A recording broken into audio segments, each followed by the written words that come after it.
33 minutes after the hour, less than 24 hours from right now to the nation's first vote, and GOP candidates rallying hard in Iowa as the last poll before the caucuses showed Donald Trump neck and neck with Senator Ted Cruz. And our guest this morning, Senator Rand Paul, is polling at just 5%. He's here now to react. So, Senator, what's the plan? Well, you know, we think we're doing quite well and maybe better than is indicated by the polling. Some of the polling numbers are solidifying, but some of them, I think, are still underestimating a lot of the people who came out for my dad. Interestingly, in the Des Moines poll, they asked, who did you vote for in 2012? And only a very small percentage said they voted for my dad. So we think there's still a lot of what we call the liberty voters out there that aren't being counted. We also think we're doing really well with students and college students. That's been a big emphasis for us. We think they're underappreciated in the polls as well. Senator, I also thought you'd had a very good debate, probably your best debate to date, and maybe that plays a role. One thing was clear is that you were going after Ted Cruz. That's what Marco Rubio just did with our own Neil Cavuto. I want you to hear what he had to say and see if you can understand where he's coming from. His attack ads, particularly on you, if we're to look at this Des Moines Register poll, and it's posts a good chunk of it after the debate, does not appear to be hurting you. What are you reading into that? You know, again, he's pivoted all of his attack ads against me, so obviously he's seeing something that concerns him, and that's fine. You have a right to do that in your campaign. His latest attack ad is, quite frankly, deceitful because he's clipping my statement. He cut it in half, which is something Charlie You can't miss it while you're in this state, by the way. They play every other minute. Yeah, and it's unfortunate because he clips my statement in half to make it sound like I'm for cap and trade. So that's going to be later on, going to have more of that at 1 o'clock. But just when you use the term deceitful, are you finding the same thing with the Cruz camp?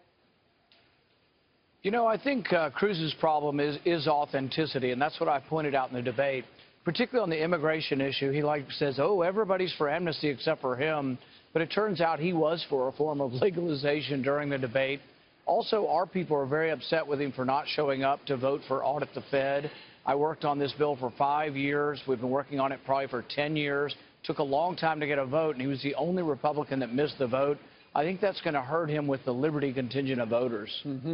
How about this? The Secretary of State for the state of Iowa has essentially scolded the Cruz campaign because they sent out these controversial mailers that say, among other things, they have a warning at the top, a warning of, if you got it, you're in violation of, you haven't been voting in the caucuses, and essentially it says your individual voting history as well as your neighbors are a public record. You better show up and get in line and encourage everybody else to vote as well. Clearly it's a turn out the vote thing. However, the Secretary of State says it violates the spirit of the law and misrepresents Iowa election law as well. What's going on with the Cruz campaign that they're sending this out? You know, I think it's kind of creepy. In fact, it makes you think of Washington politicians, career politicians who kind of do these creepy, dirty tricks. I personally think that a lot of voters will react to it and say, you know, what kind of person sends out and tells me that I'm not showing up for vote, particularly when Ted Cruz is the one who didn't show up to vote for Audit the Fed and really for a host of other things since he's been missing votes. But no, I think people will be creeped out by thinking, oh, my goodness, he's announcing to my neighbors how often I vote and trying to shame me. I think it could have the opposite effect. If I got that, I would be mad enough to go out and actually vote for somebody else. Wow. Well, yeah, it might get some perturbed voters there. And the state secretary is coming forward saying that's not something we do. It can be purchased, but for political purposes. So the voters in Iowa don't need to worry about that.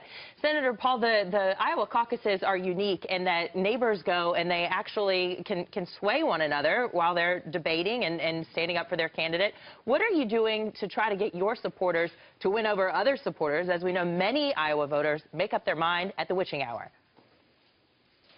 You know, we have a little over 1,000 precinct chairs. There's 1,600 precincts in Iowa, and we have over 1,000 of them with chairs who will show up, get their neighbors, bring their neighbors, and who will actually speak at the caucus for us.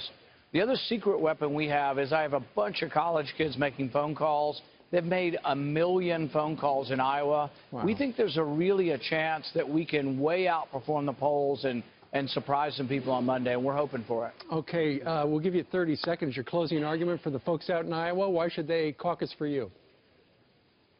You know, I'm the only fiscal conservative because I'm the only one that's willing to look at spending across the board. The reason we have so much debt in our country is the right wants it for the military, the left wants it for welfare. and they both get together and they raise spending on everything all of the time. And I think our national security is most threatened by debt right now. I'm the one person on the stage who would actually balance the budget. All right. Rand Paul joining us today from Des Moines. Sir, thank you very much, and good luck tomorrow. Thank you.